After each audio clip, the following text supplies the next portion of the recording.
Rekaman baru pembalasan IRGC-GF terhadap kelompok teroris di wilayah Kurdistan Irak ramai beredar di media sosial Twitter pada Sabtu 1 Oktober 2022. Brigadir Jenderal Angkatan Darat Muhammad Pakpor, Komandan Korps Pengawal Revolusi Islam, mengatakan bahwa pasukannya telah menggempur pangkalan teroris di wilayah Kurdistan Irak dengan puluhan rudal balistik dan drone bunuh diri, serta menegaskan bahwa IRGC akan terus menyerang dan menggempur markas teroris hingga habis. Brigjen Pakpor mengungkapkan bahwa sekitar 73 rudal balistik ke permukaan dan puluhan pesawat tak berawak kamikaze menghantam target-target yang telah ditentukan. Target-target ini tersebar di 42 titik. Jelasnya, seraya menambahkan bahwa ada yang berjarak 400 km dalam beberapa kasus. Sejak Sabtu, pasukan darat IRGC telah meluncurkan serangkaian serangan terhadap posisi kelompok teroris yang berbasis di Kurdistan Irak, yang memiliki basis kuat di wilayah perbatasan dengan Irak. Pakpor menegaskan bahwa operasi IRGC akan berlanjut hingga pelucutan senjata penuh terhadap kelompok-kelompok teroris anti-revolusioner dan separatis yang berlindung di utara Irak.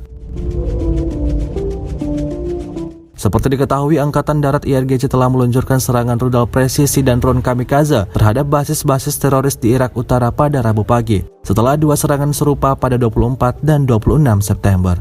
Serangan gencar terutama ditunjukkan kepada kelompok teroris Komala, Demokrat, dan PAK, Partai Kebebasan Kurdistan, setelah mereka mengintensifkan kegiatan memicu kerusuhan di kota-kota Kurdi dan memanfaatkan momen protes dengan menghasut, membuat kekacauan, dan melakukan serangan bersenjata.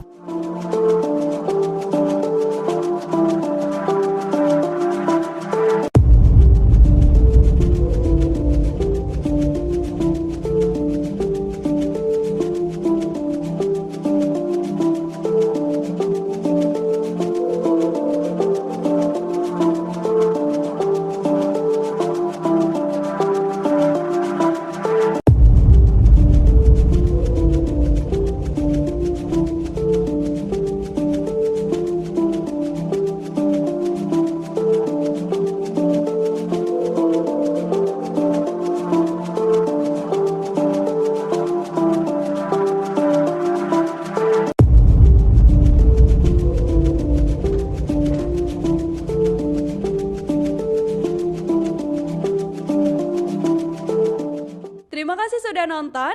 Jangan lupa like, subscribe, dan share ya.